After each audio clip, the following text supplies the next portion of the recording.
Today I wanted to talk about the top 5 most iconic monster novels. And what I mean by iconic is basically it's been made into a lot of movies and people would recognize it from pop culture.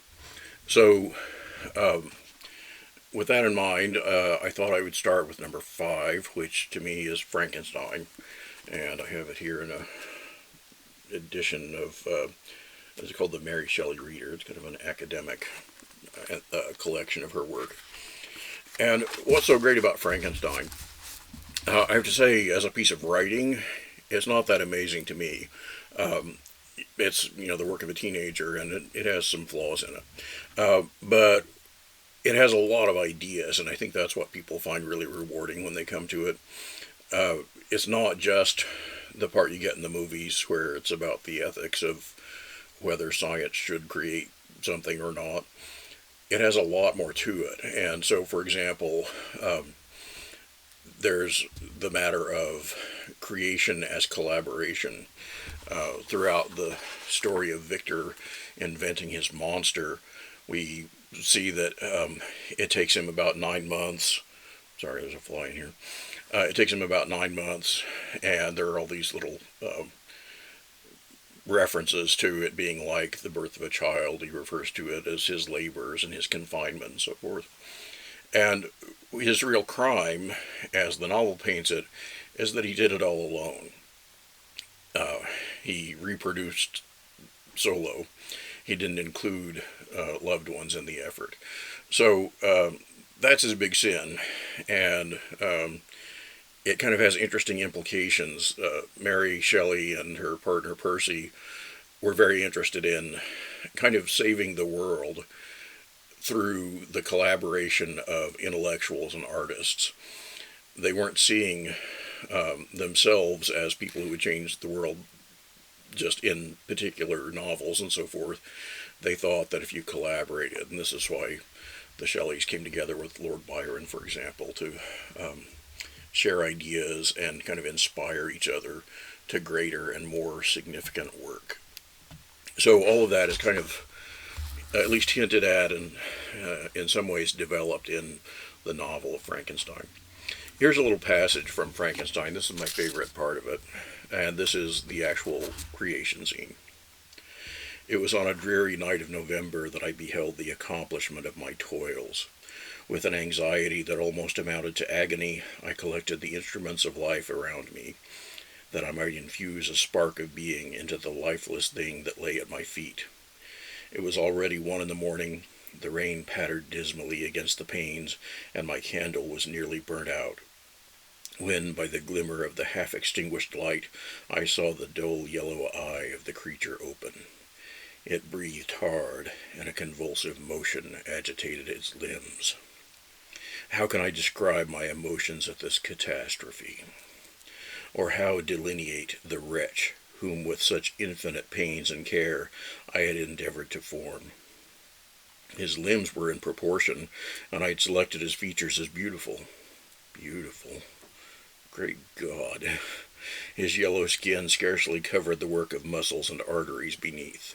His hair was of a lustrous black and flowing, his teeth of a pearly whiteness.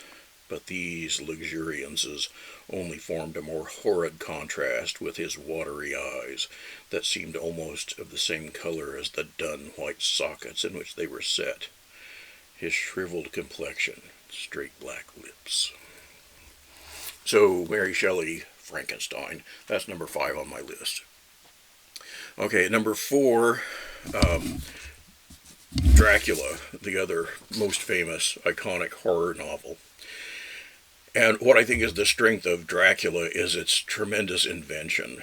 It's not just a vampire story. Of course, Stoker didn't invent the idea of vampires, and he really didn't invent very many of the particular tropes that we have for vampires, but he combined dozens and dozens of ideas about vampires that he got from mythology, especially from Transylvanian mythology. He'd read a book about that and heard a lecture about that. And from earlier literature like Goethe's The Bride of Corinth. Um, from earlier literature also he got the idea of the vampire as a sexual sort of trope. and a way of talking about things that you couldn't comfortably talk about in a more open way. And so just a lot of stuff brought in, but I said invention is what is really key to his triumph here. I'll give you some examples of that you don't very often hear about from Frankenstein. One is the way Dracula became a vampire. He became that way through spontaneous generation. In other words, where living things spring out of inert matter. And this was an old theory. It was taken seriously as science for actually a couple of millennia, and by Stoker's day had been debunked. There was this much better set of ideas about evolution that pretty much debunked all spontaneous generation. But that doesn't mean you still can't use it for a horror novel. So Dracula was a historical being, Vlad the Impaler, and he has died and he's buried in soil, but the soil is drenched with blood from centuries of warfare.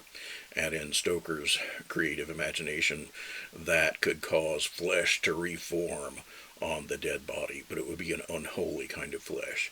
It would be a vampire. That's how a king vampire comes to be in Dracula, and from there he can spread his infection to living people and kill them and make them come back to life as vampires. It goes beyond that. The horrors in Dracula are amazing, and if you've only seen movies, when you turn to this book, you may be shocked at how gruesome and scary it really is. For example, there's a scene where Dracula brings in a baby in a sack to give it to his brides so that they can vampirize it. The baby's mother comes to rescue it, and Dracula feeds her to the wolves. So just page after page of horrors slowly built up and then delivered in a gruesome fashion. There's another sequence where Dracula seems to disintegrate into a great mass of rats. If you've seen the movie Bram Stoker's Dracula, when I first saw it, even though I'd read the novel, I thought that the movie had invented that idea. But I'm going back to the novel, yeah, it's in there. It's not quite spelled out, but it's basically delineated in suggestive, scary images. I have one more example of what I think is a really creative approach that Stoker took, and this is like a fan theory. This is not something that anybody else has put forward that I know of. But Stoker at one point had the idea that he would build Dracula as a sequel to an earlier vampire novella called Carmilla by Joseph Sheridan Le Fanu.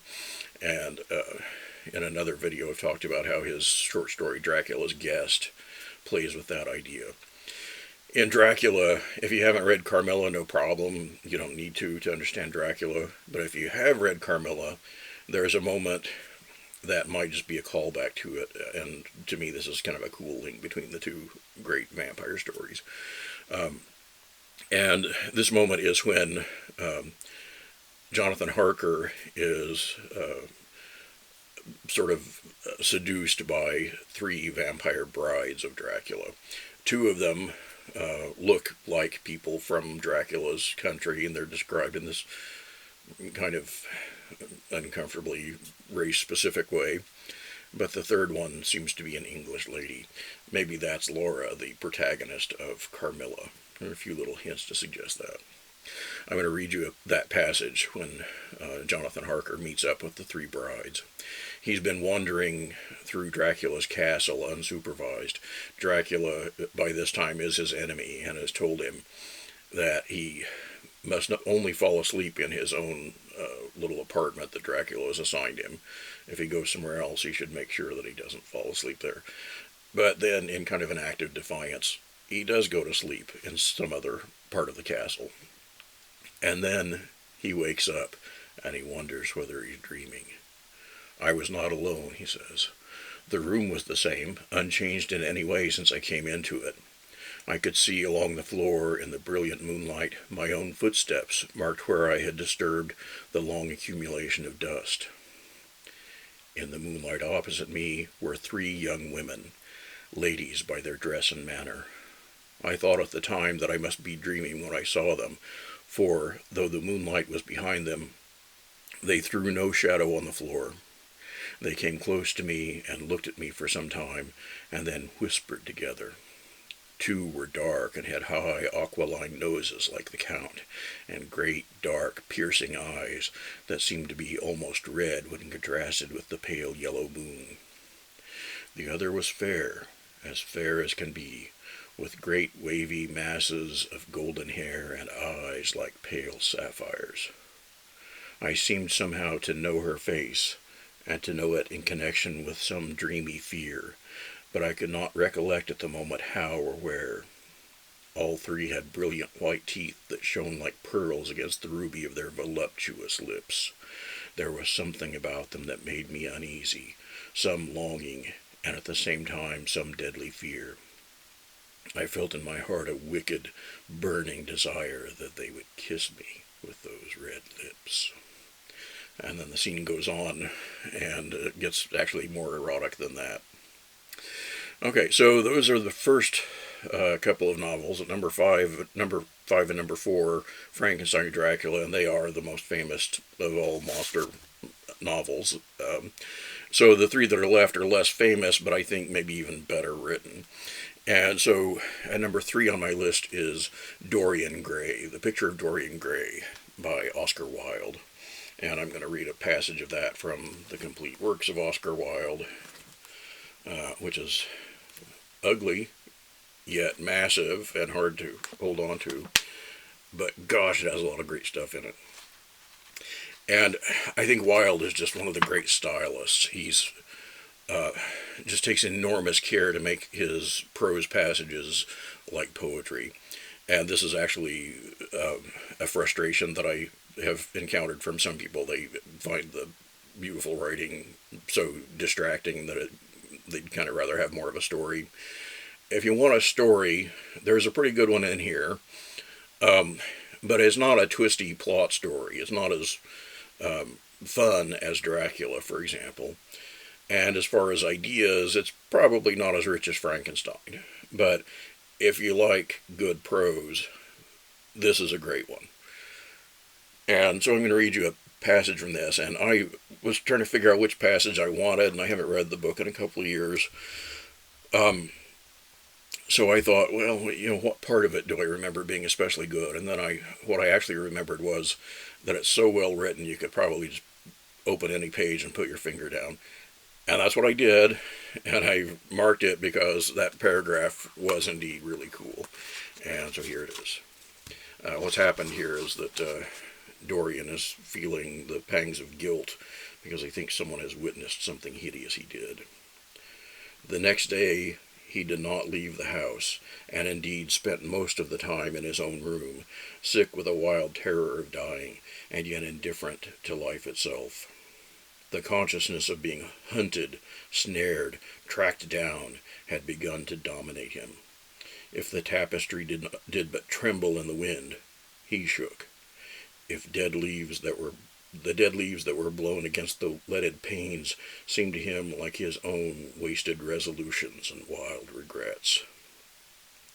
When he closed his eyes, he saw again the sailor's face peering through the mist-stained glass, and horror seemed once more to lay its hand upon his heart. Wow. Okay, so that's Dorian Gray. Maybe the best prose of any of these novels I'm going to talk about, but maybe not, because next on my list at number 2 is The Strange Case of Dr. Jekyll and Mr. Hyde. Of course, this is, I guess, probably the third most famous monster novel, and to me, just as far as the techniques of writing, it's the best written. It has a great prose style. I think Stevenson is maybe even a better prose stylist than Wilde, because whereas Wilde is so beautiful that you can't help but notice it, Stevenson is vigorous and muscular and beautiful at the same time in such a way that does not get in the way of the story. I'm going to read you a passage that's really elaborately beautiful, but it kind of stands out in the novels being maybe the only one that's that way. All the rest of it, if you stop and analyze it, you see it's beautiful, and if you don't, you just kind of keep your eye on the story. So that might make it even better. Also, as far as thinking about its writing technique, it's told in this elaborate point of view with letters between characters, characters with a very limited point of view. They don't know what's going on. And so we, as the readers, get the story piecemeal. Now, at our point in history, since this became such an amazingly famous story, we know how, we know the secret that is being concealed here. And that might be its demerit, and that might be what keeps me from ranking this as the number one novel. Even though it's so well written, it depends a lot on that secret that, that Jekyll and Hyde are the same person. By the way, Jekyll is the original pronunciation of the name of that character, and it's the way Stevenson pronounced it. And it was American movies, especially a 1941 version with Spencer Tracy, where for some reason they kind of brought in this American pronunciation. Dr. Jekyll rhymes with heckle, and that kind of took over, at least for us Americans, as the main pronunciation. But Dr. Jekyll and Mr. Hyde. Okay, so here's the passage I want to read from this one. This is just from an old battered paperback from Scholastic Library that I've carried around for decades. And at this point, Mr. Utterson, who's kind of a regular guy, smart, common sense lawyer, kind of really the protagonist of the story, and he has found out about a hideous murder involving a client of his. The client has been murdered. And so he sets out in a carriage to go and investigate and see what's going on. It was by this time about 9 in the morning, and the first fog of the season.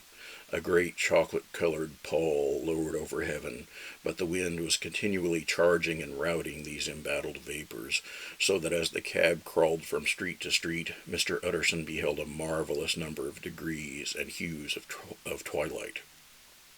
For here it would be dark like the black end of evening, and there would be a glow of a rich, lurid brown, like the light of some strange conflagration. And here, for a moment, the fog would be quite broken up, and a haggard shaft of daylight would glance in between the swirling wreaths. The dismal quarter of Soho, seen under these changing glimpses, with its muddy ways and slatternly passengers, and its lamps, which had never been extinguished or had been kindled afresh to combat this mournful reinvasion of darkness, seemed, in the lawyer's eyes, like a district in some city in a nightmare. The thoughts of his mind, besides, were of the gloomiest dye. And when he glanced at the companion of his drive, he was conscious of some touch of that terror of the law and the law's officers, which may at times assail the most honest. Wow, the most beautiful passage I've ever heard about smog. There it is. So Dr. Jekyll and Mr. Hyde. Strange Case of Dr. Jekyll and Mr. Hyde. One other thing I really like about that book is how the evils, the crimes that Mr. Hyde perpetrates are never spelled out except for one murder and one assault on a child. And so much is left to your imagination.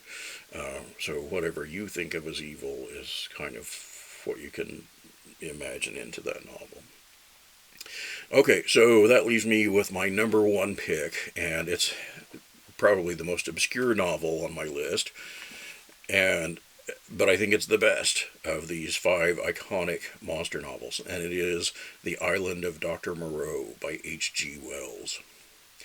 Before I talk about why I think it's good, I'll mention a couple of others that I left out, because I just kind of arbitrarily decided that in my list there would only be room for one piece by each author. So I left out a couple of actually more famous, iconic monsters by H.G. Wells. One of them is The Invisible Man. This is a very dark satire about a mad scientist type who invents an invisibility formula. And it's just great. It would very easily belong on this list, but I didn't want the list to be just totally dominated by H.G. Wells. And if you've ever seen that old Universal horror movie with by James Whale, it's pretty close to Wells's novel, but of course a novel is longer and richer and has a lot more to say. The other iconic monster that H.G. Wells provided was the Martians from the War of the Worlds. And he wasn't the first to talk about alien life, but he was the first to kind of give us the whole picture of what an alien invasion might look like and what alien life might be like. He was much better at understanding biology than most writers of his time, and so he gives a tremendous portrait of the Martians. And that book also might easily belong on this list. But I picked what I think is the best of H.G. Wells's monster novels, and that's The Island of Dr. Moreau. What's great about this book, first, is the richness of ideas. I've praised novels like Frankenstein for having cool ideas in them that really make you think and that reward repeat readings. Moreau is among the very best for me in that regard. When I read it as a teenager, I got a lot out of it and really enjoyed it. And then as I've reread it many times over the, sadly, many, many decades since then, I always notice something new in it. It always has something to show me. If I know a little bit more about history than I did the time before, there it is. If I've learned a little bit more about science, well, that's something else to think about in this book. It touches on ideas like vivisection, the experimenting on animals while they're still alive and causing them pain, and whether that's acceptable for human beings to do. Evolution, and how upsetting that can be if you come from a religious background. The power of speech and whether that really defines humanity. Even obscure topics that you might not expect, like the custom of the sea, where people stranded on a lifeboat together have to decide whether it's morally acceptable in that extremity for one person to have to give up his life and serve as food for the other members of the lifeboat. Above all, colonial exploration, I think, is central to this story. It's about Europeans coming to an island and wreaking havoc with the natural order of things that's there. So, The Island of Dr. Moreau, and I'm going to read you actually less than a paragraph, but this is the part after our main character's big adventure, where he encounters all these hideous experiments, and he has somehow survived seeing all these beasts, these animals of various different species, turned into humans through torture and surgery. And it was a traumatic experience for him, and here is the aftermath after he's safe back in society. Actually not in society, he's choosing to live as a hermit because of what I'm about to read you. Though I do not expect that the terror of that island will ever altogether leave me, at most times it lies far in the back of my mind, a mere distant cloud, a memory and a faint distrust. But there are times when the little cloud spreads until it obscures the whole sky. Then I look about me at my fellow men, and I go in fear. I see faces keen and bright, others dull or dangerous, others unsteady, insincere, none that have the calm authority of a reasonable soul. I feel as though the animal was surging up through them, that presently the degradation of the islanders will be played over again on a larger scale. Wow. So that's The Island of Dr. Moreau by H.G. Wells, which I think is the greatest of all the iconic monster novels. Thanks for listening.